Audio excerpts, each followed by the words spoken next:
부활의 아침 예배하는 우리들에게 주님께서 은혜와 평강 내려주시기를 바랍니다. 오늘은 사도행전 5장 12절에서 26절 상식을 뛰어넘는 교회, 상식을 뛰어넘는 교회라는 제목으로 말씀 전하겠습니다. 오늘 본문은 초대교회의 첫 번째 위기 상황이었던 아나니아와 삽비라 사건 직후에 있었던 일에 대한 기록입니다. 아나니아와 삽비라 사건은 단순히 어느 부부가 헌금을 떼먹은 그런 사건이다 이렇게 생각해서는 안 된다고 했습니다. 그 보이는 이면에는 영적인 전쟁이 있었습니다. 사탄의 개입이 있었고요.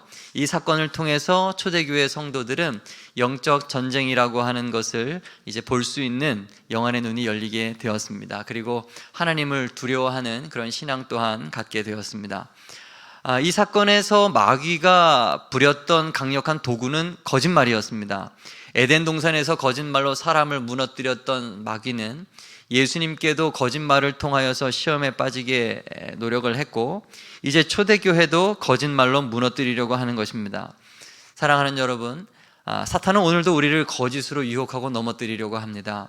사탄에게 거짓으로 지지 말고 진리로 승리를 하시는 여러분 되기를 주님의 이름으로 축복합니다. 하나님 앞에서도 진실하게, 사람들 앞에서도 정직하게, 그리고 무엇보다 자기 자신을 속이지 않는 우리가 되기를 바랍니다. 오늘 본문은 이 사건 직후에 있었던 일입니다. 초대교회에 놀라운 일이 일어났습니다. 표적과 기사가 많이 일어났고요. 사람들이 몰려왔습니다. 많은 사람들이 병자들을 데리고 왔고 더러운 귀신 들린 자들을 데리고 왔는데 다 나음을 얻게 되었습니다. 심지어 사람들이 병자들을 길거리에다 앉히고 베드로가 지나갈 때 그 그림자가 덮이기까지 바라는 그런 일들이 있었습니다. 그만큼 교회 안에 능력이 있었다는 것이죠. 아나니아와 삽비라 사건에서 순결함과 거룩함을 지켰던 초대교회에 성령님께서 복을 내려주시는 것입니다. 다양한 표적과 기사를 통하여서 살아계신 성령님의 역사를 나타내 보여주신 것이죠. 그런데 이러한 일들을 유대 종교 지도자들이 가만히 둘 리가 없죠. 그들은 사도들을 체포해서 투옥을 시켰습니다. 하지만 성령님도 가만 계시지 않으시죠. 천사를 보냈습니다. 그리고 옥문을 열고 그들을 구출해 줍니다. 그리고 감옥에서 나온 사도들은 천사들의 명령대로 성전으로 바로 가서 새벽부터 또 사람들에게 하나님의 말씀을, 복음을 다시 전파합니다. 이튿날 이 사실을 알지 못하는, 사도들이 감옥에서 나온 것을 알지 못하는 대제사장과 종교 지도자들이 부하들을 시켜다가 옥에 갇혀 있는 사도들을 데리고 오라고 합니다. 하지만 가보니 사도들이 없어요. 성경을 자세히 보면 옥문이 든든히 잠겼다고 했고 바깥에는 지키는 자도 서 있는데 문 열고 들어가 보니 안에 아무도 없었다라고 기록을 하고 있습니다. 성경이 참 재미있습니다.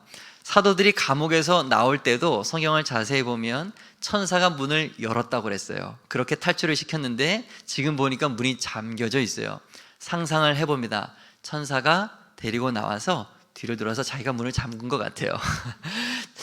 감옥 간수의 눈은 가리우고 아무도 몰래 그 감옥을 나오게 했던 것이죠. 어쨌든 감옥에서 이 사람들이 나온 것, 사도들이 사라진 것을 이런 상황에서 모두가 어리둥절해진 상황 아닙니까? 그때 한 사람이 말을 합니다. 사도들이 지금 성전에 있습니다. 성전에서 사람들에게 또 복음을 가르치고 있습니다. 그러자 대제사장이 사람을 보내서 그들을 또 잡아옵니다. 가르치지 말라고 했는데 왜 똑같이 또 말하고 있느냐? 하지만 베드로는 굴하지 않습니다. 29절 말씀, 사람보다 하나님께 순종하는 것이 마땅하니라. 아주 담대하게 선포를 했습니다. 공회원들이 난리가 났습니다. 크게 화를 내면서 사도들을 죽이려고 했습니다. 그때 바리새인이었던 가말리엘이 등장합니다. 여러분 어디서 들어본 이름이죠? 그렇습니다. 사도 바울이 회심하기 전에 그를 가르쳤던 유대교의 선생이었습니다. 그는 유대사회에서 굉장히 존경받는 율법 교사였는데요, 공회원들 앞에서 이런 얘기를 합니다. 35절 이하입니다. 이 사람들에게 대하여 어떻게 하려는지 조심하라.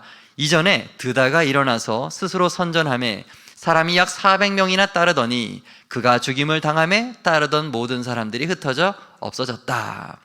예전에 드다라고 하는 인물이 있었다는 것을 기억하라는 거예요. 여러분 그가 누구입니까? 요세푸스에 의하면 이 사람은 로마에 대항했던 사람입니다. 그는 자기 자신을 구세주라고 말하면서 기적을 행할 수 있다고 사람들을 미혹했던 사람이었습니다. 그런데 그가 유대 총독에 의해서 죽임을 당했고, 그러자 그를 추종했던 사람들이 다 흩어져 버렸습니다. 그러니 지금 그 예를 들어서 가말리엘이 설명합니다. 그러니 지금 예수를 따른 이들도 그럴 수 있으니 그냥 두자 이것입니다. 자, 그 이후에 38절 말씀입니다. 이 사람들을 상관하지 말고 버려두라. 이 사상과 이 소행이 사람으로부터 났으면 무너질 것이요 만일 하나님으로부터 났으면 너희가 그들을 무너뜨릴 수 없겠고 도리어 하나님을 대적하는 자가 될까 하노라 하니. 지혜로운 말이죠, 그죠? 사도들이 전하는 그 복음이 사람으로부터 난 것이라면 과거의 그 드다와 같이 자연스럽게 무너져 버리니까 상관하지 말자. 근데 만약에 저들이 하나님으로부터 온 것이라면 우리가 그의 대적자가 되어버리고 말 테니 그냥 두자라고 하는 말입니다. 공회원들이 들어보니 그 말이 맞거든요. 그래서 죽이지를 않습니다. 다만 채찍질하고 내보내줘요. 이것도 하나님의 놀라운 섭리이죠. 그 후에도 사도들은 멈추지 않습니다. 또 나와서 하나님의 말씀을 전합니다. 42절 그들이 날마다 성전에 있든지 집에 있든지 예수는 그리스도라고 가르치기와 전도하기를 그치지 아니하니라. 아멘. 참으로 역동적인 초대교회의 역사의 모습입니다. 저는 사도행전을 보면서 아주 이 가슴이 뛰어요. 그 생명의 예수 그리스도를 지금 나도 믿고 있고 그 살아계신 하나님을 내가 아버지라고 부를 수 있다는 사실이 참으로 감격스럽습니다. 이런 초대교회의 역사를 오늘 우리들도 경험할 수 있기를 간절히 바랍니다. 오늘 본문을 통해서 여러분들에게 좀 여러 가지 이야기를 할 수 있겠지만 첫 번째로 이런 이야기를 드리기를 원합니다. 여러분, 거룩한 교회는, 거룩한 성도는 상식을 뛰어넘는 놀라운 일들이 일어납니다. 예수님께서 이 땅에 계실 때 말씀해 주셨습니다. 믿는 자들에게 이런 표적이 따르리니 곧 저희가 내 이름으로 귀신을 쫓아내며 새 방언을 말하며 뱀을 집으며 무슨 독을 마실지라도 해를 받지 아니하며 병든 사람에게 손을 얹은 즉 나으리라 하시더라. 아멘. 정말로 주님께서 말씀하신 저대로 초대교회 안에는 역사가 일어났습니다. 제자들이 사람들에게 손을 얹을 때마다 귀신이 쫓아났고 병든 사람들이 나은 일이 일어났던 것입니다.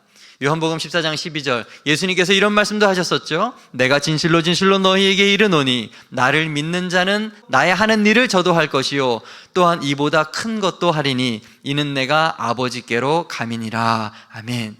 정말로 제자들이 주님보다도 더 나은 일들을 지금 하고 있습니다. 주님보다도 더 많은 숫자의 사람들을 제자로 삼고 있고 교회를 세웠습니다. 수만 명의 결신자를 얻었습니다. 그림만 스쳐 지나가도 병이 낫는 역사가 있었습니다. 승천하신 주님께서는 성령님을 보내주셔서 교회 안에서 성도들을 통하여서 여전히 일하시고 계셨던 것이에요. 오늘 본문을 보면 유대 종교 지도자들이 그렇게 활발하게 활동하는 사도들을 감옥에다가 가두었지만 감옥도 그들을 가둘 수가 없어요. 19절에 보면 천사들이 그들의 문을 열어주어서 꺼내주고 계속 전하게 하셨던 것입니다. 사랑하는 여러분, 하나님은 살아계시고 그분은 능치 못하실 일이 없으십니다.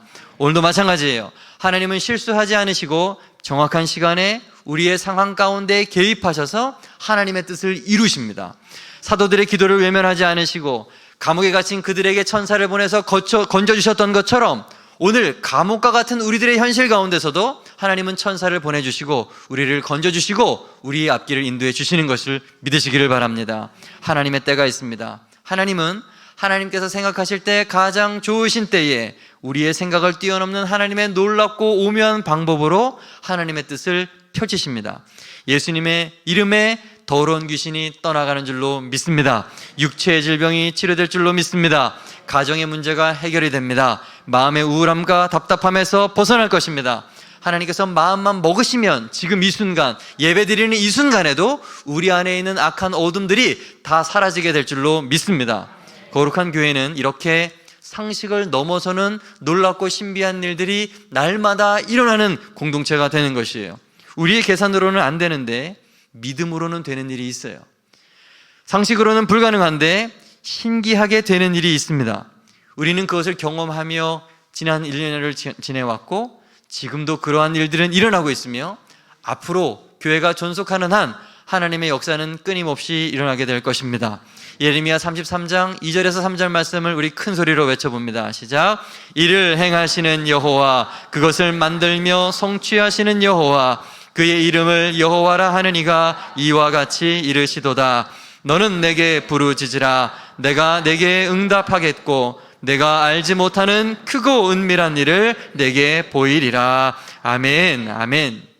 모든 일을 계획하시고 그것을 이끌어 가시며 성취하시는 그분을 믿고 아뢰시기를 바랍니다. 우리가 알지 못하는 가장 좋은 때, 가장 좋은 곳으로 역사해 주실 것입니다. 요한복음 11장 40절, 예수께서 이르시되 내 말이 내가 믿으면 하나님의 영광을 보리라 하지 아니하였느냐. 믿으십시오. 믿고 입으로 선포하고 하나님께 간구하고 믿음으로 취할 수 있는 우리 모두가 되기를 바랍니다. 가정에서, 학교에서, 직장에서, 사람들과의 관계 속에서 모든 순간마다 기적을 경험하는 저와 여러분들의 삶이 될 수 있기를 바랍니다. 기적이 있는 삶, 그리스도인의 상식적인 인생인 것입니다. 다음으로 12절과 13절 말씀을 보겠습니다. 여기에 보면 표적과 기사가 많이 일어난 이후에 사람들의 반응이 기록이 되어 있는데 그 반응이 참 흥미롭습니다. 제가 읽겠습니다. 사도들의 손을 통하여 민간의 표적과 기사가 많이 일어나는데 믿는 사람이 다 마음을 같이하여 솔로몬 행각에 모이고 그 나머지는 감히 그들과 상종하는 사람이 없었다. 표적과 기사가 나타난 이후에 사람들의 반응이 두 가지로 갈렸다는 거예요. 첫 번째는 표적을 통해서 예수 그리스도를 믿는 사람이 많아졌다는 것이고, 또 다른 반응은 믿는 사람들과 같이 하지 않았다는 거예요. 믿는 사람과 어울리기를 꺼려하는 일부의 무리들이 또 생겨났다는 것입니다. 얼핏 보면 잘 이해가 되지 않죠? 표적이 일어나고 기사가 일어나는데, 놀라운 성령의 역사가 일어나면 다 교회로 몰려들고 예수님을 믿는 사람이 다 많아져야 될 거라고 생각을 하는데 실제 반응은 그렇지 않아요. 믿는 자와 믿지 않는 자가 오히려 갈라지는 역사가 초대교회에서는 있었던 것입니다. 여러분, 중요한 이야기를 드리려고 합니다. 하나님의 역사는 사람을 두 부류로 나눠요. 진짜와 가짜로 나눕니다. 성령님이 역사하시고 진리의 빛이 비춰지면 빛과 어둠이 나눠지는 거예요. 진리와 비진리가 갈라지는 것입니다. 어떤 성경학자가 이것을 이렇게 해석을 했습니다. 처음 초대교회는 적당히 믿는 사람과 잘 믿는 사람이 섞여 있었을 것이다. 그런데 아나니아와 삽비라가 죽는 사건을 통하여 진짜와 가짜가 나뉘어지기 시작했다. 여러분, 성령의 역사가 없는 교회 안에서 적당히 믿는 사람이 활기를 치며 다닐 수가 있어요. 은혜가 없는 교회에서는 성령의 사람이 아닌 육의 사람이 판치며 다닐 수가 있어요. 그런데 성령의 역사가 나타난다면 정말로 생동감 있는 새 생명이 넘쳐나는 그 교회에는 육의 사람이 큰 소리를 치지 못해요. 육의 사람은 떠나가게 되어 있고 입을 닫게 되어 있습니다. 오직 진짜만이 하나님의 뜻을 말하게 되어 있는 것입니다. 저는 우리 새생명 베다니 교회가 성령님께서 역사하시는 교회, 은혜가 가득한 교회가 되어서 진짜 성도들만 가득하기를 바랍니다. 육의 사람들은 놀라서 아무 말도 하지 못하기를 바랍니다. 오히려 그들도 진짜의 믿음을 보면서 감동이 있고 변화되는 놀라운 역사가 나타나기를 간절히 소망합니다. 사랑하는 여러분, 여러분들에게 질문합니다. 여러분은 진짜입니까? 아니면 진짜인 척하는 사람입니까? 어떤 사람이 운전을 하는데 경찰관이 차를 세웠답니다. 왜 저를 세우십니까? 라고 질문을 했더니 경찰이 이렇게 말을 했습니다. 불 좀 켜고 다니쇼. 날이 지고 해가 어두워졌는데 자동차 등을 켜지 않고 다닌 거예요. 운전자가 자기도 자기가 등을 켜지 않은 것을 깨닫지 못하고 있었던 것입니다. 왜 몰랐을까요? 다른 차들이 등을 다 켜고 있기 때문에 그 사람들의 불빛으로, 그리고 거리에 많은 가로등의 불빛으로 환해서 길을 가는 것이 아무 문제가 없어서 자기의 불을 끼고 끈 채로 운행하고 있었던 것입니다. 어떤 교훈을 줍니까? 신앙생활을도 이런 경우가 있을 수 있다는 거예요. 운전을 하는데 불을 안 켰다. 교회는 다니는데 그 안에 진짜 생명의 불 예수 그리스도가 없다. 그럴 수 있다는 거예요. 그러면서도 아무 문제가 없을 수가 있어요. 왜요? 다른 신앙 좋은 사람이 옆에 있으니까요. 다른 사람의 신앙의 불이 있기 때문에 그렇습니다. 돌봐주는 속장님이 있고, 대신 기도해주는 믿음의 선배들이 있고, 교회 나와서 예배드리면 목사님이 설교해주고, 교회 생활하는 데는 아무 문제가 없어요. 다른 사람의 신앙의 빛을 통해서 덤으로 환하게 그냥 내가 믿음이 있는 줄 알고 나도 불 켠 줄 알고 살아가는 것입니다. 제가 교회 생활이라는 단어를 썼다는 것에 유의하시기 바랍니다. 신앙생활이 아니라 교회 생활을 하는 데는 예수님이 없어도 아무 문제가 없어요. 그런데 여러분, 자신의 등이 꺼진 것을 나는 모르는데 다른 사람은 알아요. 저 사람 등이 꺼졌네. 저 사람 예수님을 믿는 척하고 있네. 감추고 싶어도 노력을 해도 가려지지 않는 것들이 있어요. 사랑하는 여러분, 불을 켜셔야 됩니다. 불을 켜셔야 돼요. 그리고 기억하십시오. 언제나 우리 옆에 불을 대신 비춰주는 사람이 늘 있지 않다는 것을 기억하셔야 돼요. 차가 도심지나 환한 곳만 도로만 다니는 것 아니지 않습니까? 시골 가로등이 없는 곳, 좁은 길을 갈 때가 있지 않겠습니까? 인생의 어둡고 좁은 길을 걸어갈 때 등을 켜지 않으면 큰일 납니다. 차가 어디로 갈지 알지 못합니다. 코로나 시대를 지나면서 우리가 깨닫는 바가 바로 이것 아닙니까? 내게 불이 없으면 혼자 신앙생활하는 것은 불가능합니다. 다시 질문합니다. 여러분은 진짜 그리스도인이 맞습니까? 성령님께서 역사하시면 진짜와 가짜는 나뉘어져요. 진짜는 더욱 성숙해지고 가짜는 떨어져 나가요. 우리 안에 거룩한 말씀과 성령의 능력으로 살아있는 성령의 불을 날마다 활활 피우는 그런 성도 되기를 축복합니다. 체면 차리지 마시고 내가 믿음이 없다고 생각한다면 다시 시작하십시오. 예수 그리스도로부터 다시 시작하시기 바랍니다. 여러분 속에 있는 믿음을 확인하세요. 이것이 확인이 안 되면 나중에 큰일 납니다. 로마서 13장 11절 다 함께 봅니다. 또한 너희가 이 시기를 알거니와 자다가 깰 때가 벌써 되었으니 이는 이제 우리의 구원이 처음 믿을 때보다 가까웠음이라. 아멘. 하루하루 시간이 지나가면 지나갈수록 예수님께서 오시는 날이 가까워집니다. 더욱더 깨어있는 우리가 되어야 할 것입니다. 아직 과거 옛사람의 더러운 습관들을 버리지 못한 분들이 계시다면 지금 이 순간 예수님의 십자가를 바라보십시오. 성령의 불로 주님께서 다 태워주시고 끊어주실 줄로 믿습니다. 예수님 안에서 새 사람이 되어서 빛 안에 거하는 저와 여러분들이 되어야겠습니다. 지금 진짜 성도가 되어야 나중에 예수님께서 오실 때 그 보좌 우편에 양으로서 구분이 될 수가 있는 거예요. 마태복음 25장 31절이야. 인자가 자기 영광으로 모든 천사와 함께 올 때 자기 영광의 보좌에 앉으리니 모든 민족을 그 앞에 모으고 각각 구분하기를 목자가 양과 염소를 구분하는 것 같이 하여 양은 그 오른편에 염소는 왼편에 두리라. 내 아버지께 복받을 자들이여 나와 창세로부터 너희를 위하여 예비된 나라를 상속받으라. 아멘. 마지막 우편 염소와 좌편 염소로 나뉘어질 때 주님께 저렇게 복받을 자들이라고 하는 칭찬을 얻는 우리 모두가 되어야 되겠습니다. 마지막으로 한 가지만 더 말씀을 드립니다. 믿음은 모든 것을 이기게 합니다.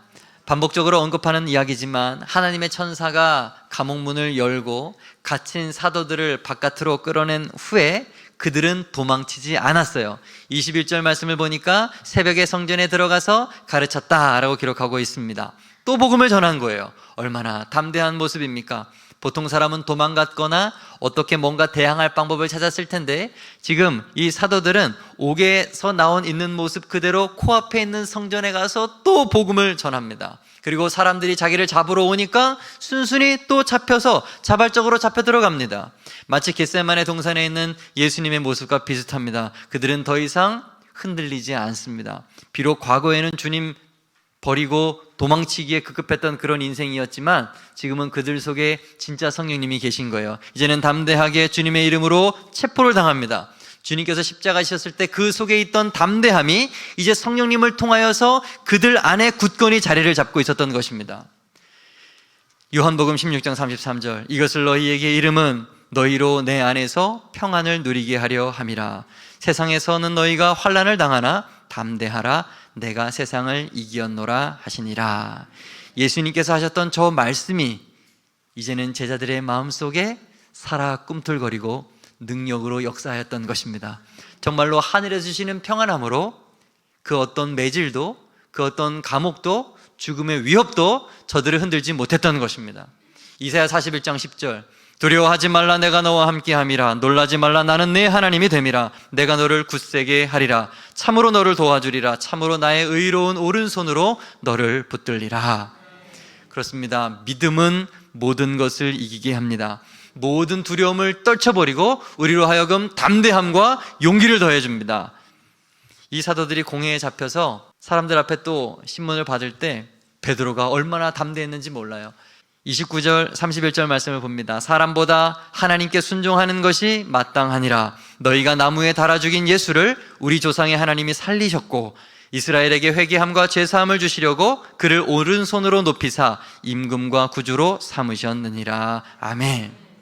지금 자신을 죽일 수 있는 권세를 가진 자 앞에서 죄인의 신분으로 서 있음에도 불구하고 그들에게 복음을 전하고 있습니다. 너희가 죽인 예수가 하나님의 아들이다. 하나님이 그를 다시 살리셨다. 그를 믿으라. 화를 돋우고 있어요. 죽음을 전혀 두려워하지 않고 있는 것이죠. 주님께서 약속하신 영원한 생명을 이미 살고 있는 제자들의 모습을 여기에서 우리는 발견할 수가 있습니다. 요한일서 5장 4절 대저 하나님께로서 난 자마다 세상을 이기느니라. 세상을 이긴 이김은 이것이니 우리의 믿음이니라. 사랑하는 여러분, 믿음으로 사시기 바랍니다.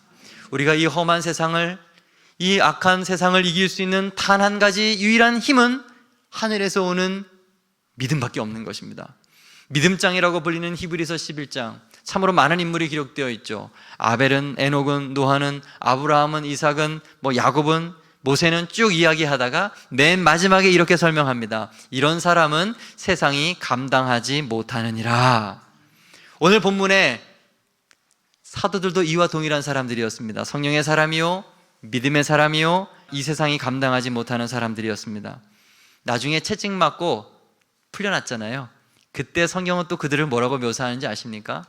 참으로 놀랍습니다. 사도들을 불러내어 채찍질하며 예수의 이름으로 말하는 것을 금하고 놓으니 사도들이 그 이름을 위하여 능력받는 일에 합당한 자로 여기심을 기뻐하면서 공회 앞을 떠나니라. 살이 터져서 피 흘리면서 아마도 간신히 터벅터벅 걸어 나가고 있을 터인데 그들의 얼굴은 기쁨으로 가득했다는 것입니다. 주님의 이름으로 고난받는 것을 영광으로 생각하고 자랑스럽고 명예스러운 일로 여겼다는 말이에요. 사랑하는 여러분, 믿음은 이런 것입니다. 탐욕스럽게 자기 배만 채우는 종교 지도자들이 아니라 채찍받고 고난을 당해도 예수님 생각으로 기뻐할 수 있는 사람, 이 사람들이 바로 진짜 믿음의 사람이요 제자인 것입니다. 여러분, 믿음은 모든 것을 이기게 합니다. 참 믿음 가진 제자들로 우리 새생명 배단위의 모든 성도가 성숙하기를 바랍니다. 이 땅을 살아가는 하루하루가 쉽지 않으시죠? 계획대로 일이 잘 되지 않고 도무지 어찌해야 할지 추구가 보이지 않을 때도 있으실 것입니다. 오늘 제자들의 믿음이 위로와 도전이 되기를 바랍니다. 그리고 믿음으로 승리하십시오. 로마서 8장 35절 이하 우리 함께 더 읽어봅니다. 시작. 누가 우리를 그리스도의 사랑에서 끊으리요? 환난이나 곤고나 박해나 기근이나 적신이나 위험이나 칼이랴. 기록된 바 우리가 종일 주를 위하여 죽임을 당하게 되며 도살당할 양같이 여김을 받았나이다 함과 같으니라. 그러나 이 모든 일에 우리를 사랑하시는 이로 말미암아 우리가 넉넉히 이기느니라. 아멘. 여러분, 믿음은 자기 체면도 아니고 믿음은 의지도 아니고 신념도 아닙니다. 믿음은 실제이고 우리는 그 말씀으로 성령님께서 주시는 능력으로 이 땅에서 승리할 수가 있습니다. 오늘 본문에서 가말리엘이 했던 말을 다시 한번 기억해 봅니다. 이 사상과 이 소행이 사람으로부터 났으면 무너질 것이요 만일 하나님께로부터 났으면 너희가 그들을 무너뜨릴 수 없을 것이다. 여러분, 가말리엘이 이 말을 한 지가 2000년이 지났습니다. 아직 그리스도 사상은 무너지지 않았어요. 예수님은 하나님의 아들이신 것입니다. 더욱더 든든히 예수 그리스도를 붙들고 믿음으로 승리하는 우리 모든 성도 되기를 주님의 이름으로 축복드립니다. 말씀 정리하겠습니다. 상식을 뛰어넘는 교회, 첫째, 거룩한 교회, 거룩한 성도는 상식을 뛰어넘는 놀라운 일들을 날마다 경험하는 그런 사람들이고 공동체입니다. 둘째, 하나님의 역사는 사람들을 두 부류로 나눈다고 했습니다. 성령의 불을 밝히는 진짜가 되어야 합니다. 셋째, 믿음은 모든 것을 이기게 합니다. 험한 세상 믿음으로 승리하는 우리 모두가 될 수 있기를 축복합니다. 아멘. 기도하겠습니다.